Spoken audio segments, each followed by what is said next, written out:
Hello everyone, welcome to literature दिल से। आज की इस वीडियो में हम डिस्कस करने वाले हैं हाइपेरियन के बारे में। One of the greatest unfinished epic poem written by John Keats. बात करें इसके लिखने की तो ये लिखी गई है 1818 और 19 में।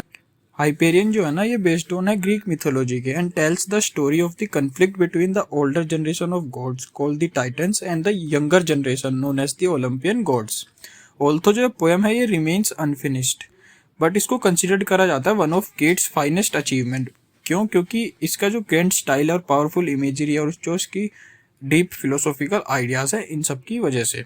अब बात करें अनलाइक एंडीमियोन जो कि सेलिब्रेट करती है ब्यूटी और इमेजिनेशन को, हाइपेरियन जो है ना, ये फोकस करती है चेंज पे, सफरिंग पे, लॉस पे, और बात करें तो the rise of a new order पे। अब बात करें इसकी इंपॉर्टेंस की, तो जो पोएम है ये हाईली इंपॉर्टेंट होने वाली है यूजीसी नेट, टीजीटी, पीजीटी और DSSB एग्जाम्स के लिए, और बात करें तो टीचिंग एग्जामिनेशन के लिए। तो अब इसको समझते हैं डिटेल में। सबसे पहले बैकग्राउंड इन्फॉर्मेशन देखते हैं कुछ। तो जो हाइपेरियन है ना, वो रिटन बिटवीन 1818 एंड 19। तो जो कीट है ना, वो deeply influence by John Milton's paradise lost. और ये जो इन्फ्लुएंस है ना, वो क्लियरली हमें देख सकते हैं इस पोएम्स के एपिक स्टाइल में, एलिवेटेड लैंग्वेज में और ब्लैंक वर्ड्स में। तो जो ये पोएम है ना, ये बेस्ड ऑन है ग्रीक मिथ के, इन विच द जो टाइटन्स है ना, the first ruler of the universe, वो defeated by the younger Olympian gods led by Jupiter Zeus.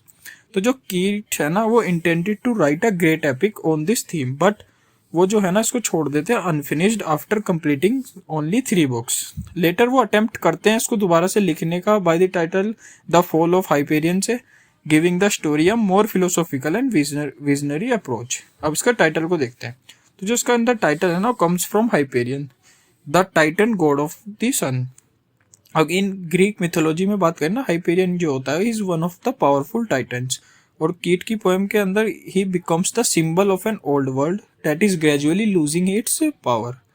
तो यहाँ पे जो टाइटल है वो रिप्रेजेंट करता है एक decline of the old order को और एक rise of a new generation को। अब इसकी फॉर्मल स्ट्रक्चर देखते हैं। तो जो ये हाइपेरियन है ना, ये एक एपिक फ्रेगमेंट है। इसके अंदर 3 अनफिनिश्ड बुक्स हैं। तो जो ये पोएम है ना, ये लिखी गई है ब्लैंक वर्स में, जिसके अंदर अनराइम्ड आयम्बिक पेंटामीटर है, following the tradition of Milton. और जो इसकी लैंग्वेज है ना, वो ग्रैंड है, फॉर्मल है और हाईली डिस्क्रिप्टिव है। अब इसकी सेटिंग देखते हैं। तो जो पोएम है ये मूव्स थ्रू मैग्निफिशिएंट मिथोलॉजिकल लैंडस्केप, जो कि इंक्लूड करते हैं डार्क वैलीज को, माउंटेन्स को, पैलेसेस ऑफ द टाइटन्स को, हेवेंस को, और बात करें तो the world of the gods को। तो जो उसकी ड्रामेटिक सेटिंग है ना, वो रिफ्लेक्ट करती है emotional conflict between the defeated Titans and the victorious Olympians. अब मेजर कैरेक्टर्स देखते हैं। सबसे पहले Saturn, the former king of the Titans. ये जो है ना, ये ही has been defeated and represent the fall of the old order. उसके बाद थिया, ये सैटर्न की वाइफ होती है, और ये जो है ना, ये कंफर्ट करती है उसको आफ्टर हिज डिफीट। उसके बाद Hyperion sun, the sun Titan.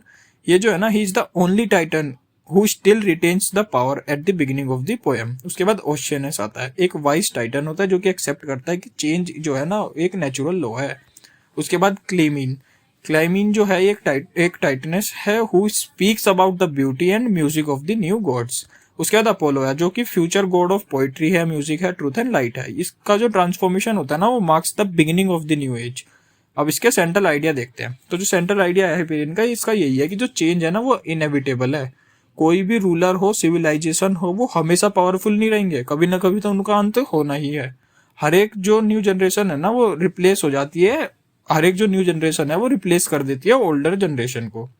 कीट जो है ना, वो यहाँ पे हमें सजेस्ट करते हैं कि जो ट्रू ग्रेटनेस है ना, वो कहाँ से आती है? वो आती है सफरिंग से, विजडम से और स्पिरिचुअल ग्रोथ से, ना कि पावर से। अब इसकी समरी देखते हैं। सबसे पहले बुक 1 की समरी देखते हैं। तो जो पोएम है स्टार्ट होती है एक पावरफुल इमेज ऑफ सैटर्न के साथ, the defeated Kings of the titans. तो जो वो होता है ना, वो आराम से शांत बैठा होता है आफ्टर लूजिंग द थ्रोन। तो जो उसका सोरो होता है ना, वो रिफ्लेक्ट करता है complete collapse of the old order को। तो जो उसकी वाइफ होती है ना, थिया, वो आती है और वो उसको कंफर्ट करती है। तो वो बताती है सैटर्न को कि जो हाइपेरियन है ना, द सन टाइटन, वो अभी अनडिफीटेड है, वो अभी बचा हुआ है। तो मीनवाइल जो हाइपेरियन है ना, वो रिमेन्स इन हिज मैग्निफिशिएंट पैलेस। और बात करें अनलाइक सैटर्न, ये जो है ना, ये पोजेस करता है हिज डिवाइन पावर। और हाउएवर जो उसकी सेंसेस थी ना, that great changes are approaching. तो जो बुक 1 है ना, वो एंड हो जाती है एक एटमोसफेयर के साथ, and atmosphere of uncertainty and fair के साथ। तो जो बुक 2 है वो स्टार्ट होती है, उसकी समरी देखें तो जो डिफीटेड टाइटन्स थे ना, वो सब आपस में मिलते हैं, गेट टुगेदर होते हैं। तो वो है ना, वो डिस्कस करते हैं रीजंस कि कैसे उनका जो वो था एम्पायर था, वो कैसे डाउनफॉल पे आया। रीजंस देखते हैं भाई वो उनके। तो जो कुछ टाइटन्स होते हैं ना, वो काफी ज्यादा फील करते हैं होपलेस। हाउएवर जो ओशियनस है ना वो प्रेजेंट करता है एक वाइज फिलोसॉफिकल आर्ग्यूमेंट। वो एक्सप्लेन करता है कि जो ओलंपियंस गॉड है ना हैव रिप्लेस द टाइटन्स, क्यों? क्योंकि they are more beautiful, more intelligent, और बात करें तो बेटर सुटेड टू रूल। अब बात करें अकॉर्डिंग टू ओशियनस, जो प्रोग्रेस है ना ये एक नेचुरल लॉ है। हर एक जनरेशन जो है ना वो कभी ना कभी रिप्लेस हो जाती है एक नई बेटर वन से। तो जो ये है ना, this becomes one of the central philosophical idea of the poem. इसके बाद नेक्स्ट बुक आती है, बुक 3, उसकी समरी देखते हैं। तो तीसरी बुक है ना वो शिफ्ट करती है अपना focus from the defeated Titans to Apollo the young god destined to become the god of poetry, music, prophecy and light. तो जो अपोलो है ना वो appears thoughtful and restless. All तो ये जो है ना ये पोसेस करता है extraordinary beauty and potential को, बट वो फील करता है इनकम्प्लीट। क्यों? क्योंकि वो जो है ना वो लैक करता है ट्रू नॉलेज से और एक्सपीरियंस से। तो जो गॉडेस होती है ना मिनिमोसिन, द गॉडेस ऑफ मेमोरी, ये अपीयर्स बिफोर हिम, और वो उसको चुपचाप से silently gives Apollo divine wisdom. तो जो उस मोमेंट पे है ना अपोलो, उस मोमेंट पे डेट मोमेंट अपोलो जो है ना वो अंडरगोज अ प्रोफाउंड ट्रांसफॉर्मेशन, वो एक्सपीरियंस करता है इंटेंस सफरिंग को, बट उस सफरिंग से ना वो काफी ज्यादा gains complete knowledge and spiritual maturity. तो जो उसका जो ट्रांसफॉर्मेशन था ना ये सिंबलाइज करता है the birth of a new order को। तो जो अपोलो है ना now becomes a worthy of replacing Hyperion as the new sun god. Unfortunately जो ये पोएम है ये यहाँ पे एंड हो जाती है बिना कंप्लीट हो, या अनफिनिश्ड यहाँ पे एंड हो जाती है, living the final conflict between the Titans and the Olympian gods unresolved. अब इसकी कुछ मेजर थीम्स देखते हैं। सबसे पहले बात करें तो चेंज एंड प्रोग्रेस की। तो जो पोएम है ना ये हमें टीच करती है कि चेंज जो है ना वो इनएविटेबल है, और हर एक एज जो है ना वो इवेंचुअली रिप्लेस हो जाती है एक नई एज के साथ। सेकंड बात करें तो fall of the old order की, तो इसके अंदर जो डिफीटेड टाइटन्स है ना वो रिप्रेजेंट करते हैं the decline of old system को, ट्रेडिशन को। नेक्स्ट देखें तो ग्रोथ थ्रू सफरिंग, तो जो अपोलो है ना gains wisdom only after experiencing pain and inner transformation. Power and responsibility देखें तो जो ट्रू लीडरशिप है ना वो रिक्वायर्स क्या, wisdom, not merely strength. Beauty and perfection देखें तो जो ओलंपियन गॉड्स थे ना वो सिंबलाइज करते हैं हायर लेवल ऑफ ब्यूटी को, इंटेलिजेंस को, और बात करें तो हार्मनी को। मेमोरी एंड नॉलेज देखे तो जो मिनिमोसिन थी ना वो शोज दैट की जो ट्रू ग्रेटनेस है ना वो comes through knowledge and experience. Important symbols देखते हैं। सबसे पहले बात करते हैं सैटर्न की, तो वो रिप्रेजेंट करता है द फॉलन ओल्ड ऑर्डर को और लॉस्ट पावर को। हाइपेरियन की बात करें वो रिप्रेजेंट करते the last strength of the titans को, रेजिस्टेंस टू चेंज को। अपोलो जो था वो रिप्रेजेंट करता है यूथ को, क्रिएटिविटी को, पोइट्री को, नॉलेज को, और बात करें द फ्यूचर को। मिनिमोसिन की देखे तो वो रिप्रेजेंट कर रही थी मेमोरी को, विजडम को और इंटेलेक्चुअल अवेकनिंग को। लाइट की बात करें वो रिप्रेजेंट कर रही थी ट्रुथ को, नॉलेज को और एनलाइटमेंट को। टाइटन्स जो थे वो रिप्रेजेंट कर रहे थे आउटडेटेड अथॉरिटी को, द पास्ट को। अब इसका लिटरेरी फीचर्स देखते हैं। तो ये एक एपिक फ्रेगमेंट है, ब्लैंक वर्स है, एपिक सिमिलीज दिखेगी आपको, मिथोलॉजिकल एल्यूशंस है इसमें, सिंबोलिज्म है, पर्सोनिफिकेशन का यूज है, ग्रैंड इमेजरी है और एलिवेटेड स्टाइल है, और एक मिल्टोनिक इन्फ्लुएंस है। एपिक फीचर्स देखे इसके तो जो हालांकि ये अनफिनिश्ड रही है, बट जो हाइपेरियन है ना has many characteristic of an epic. वो क्या थी, वो यही थी कि जिसके अंदर जो सब्जेक्ट था ना वो ग्रैंड सब्जेक्ट था based on mythology, heroic characters थे, एलिवेटेड लैंग्वेज थी और सीरियस फिलोसॉफिकल थीम्स थी।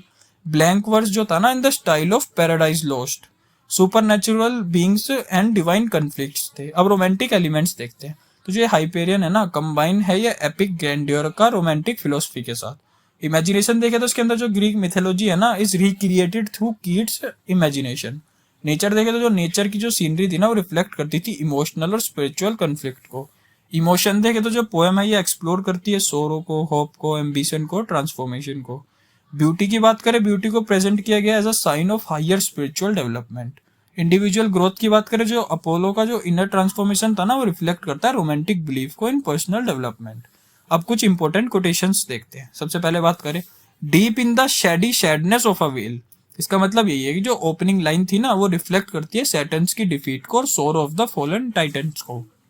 नेक्स्ट बात करें तो knowledge enormous makes a God of me, इसका मतलब यही है जो अपोलो है वो रियलाइज करता है कि जो विस्डम है, जो नॉलेज है ना वो transform him into a true God.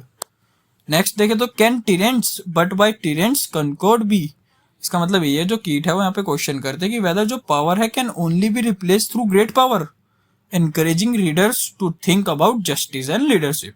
अब क्रिटिकल एप्रिसिएशन देखते हैं। तो जो हाइपेरियन है ना, इसको कंसिडर करा जाता है one of Keats greatest poetic achievement despite being unfinished. ये जो पोएम है ना, ये सक्सेसफुली कंबाइन करती है क्लासिकल मिथोलॉजी को रोमांटिक आइडिया के साथ about progress, beauty and spiritual growth. Keats जो है ना, वो डिपार्ट फ्रॉम यहाँ पे Milton by emphasising inner development rather than external victory. तो जो अपोलो का ट्रांसफॉर्मेशन था ना through knowledge becomes the true climax of the poem. और जो उसका मैजेस्टिक स्टाइल है, फिलोसॉफिकल डेप्थ और पावरफुल इमेजरी है, इसको बना देती है one of the finest unfinished epic in English literature.